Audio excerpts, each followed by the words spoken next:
Hi guys, I'm Andy Long. I own and operate Load Bearing Wall Company, and today I want to talk about the question I get more than any other question. Is my wall load bearing? So, when we're talking about if a wall is load bearing or not, really what we're saying is what kind of work is this wall doing?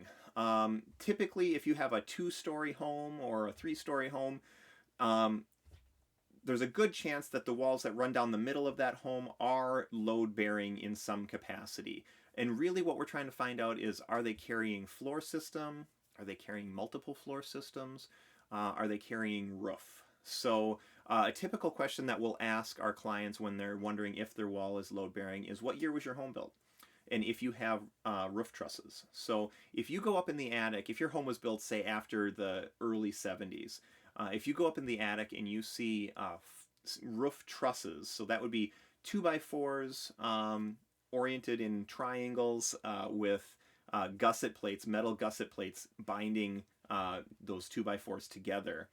Then you have roof trusses, and most of the time, if you have roof trusses, the weight is going to be put on the exterior of the home, and the center wall will not be load bearing. Now, another thing we're going to do when we're up there is we are going to identify where that wall in question is, and we're going to clear away some of the insulation to see if we have a bearing tag on the trusses. So sometimes trusses will be engineered with the idea in mind that there is a load bearing wall somewhere, so they'll have a tag, usually a red tag, that will say bearing point on it. And so if we see that, then we know that that wall is load bearing. But if there is no tag there, and you have trusses, then we'll give that information to the structural engineer, and if he gives us a thumbs up, then we're going to say that he's going to say that your wall is not load bearing and it can come down. Now that'll work for the upper level of the home on a home that has trusses.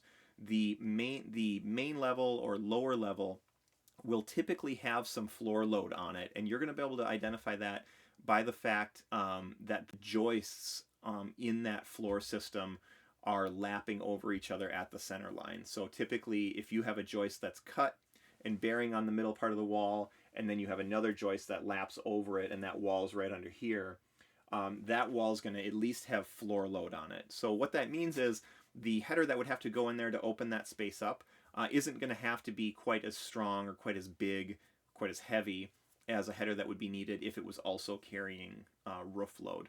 So those are a couple things to be looking for when you're trying to ask yourself, is my wall load bearing? If you need to know for sure if your wall's load bearing, then typically what we would do is we would schedule the engineer to come out and take a look at that. There will be a fee associated with that, so get with the front desk and tell them what you're looking for, and they'd be happy to both tell you how much it costs to have somebody come out and be able to provide a letter saying that a wall is or is not load bearing, and they'll be able to schedule the engineer, right there at that phone call as well. So that's a little bit about, is my wall load bearing? If you have any questions, please don't hesitate to give us a call. The front desk would love to talk to you further.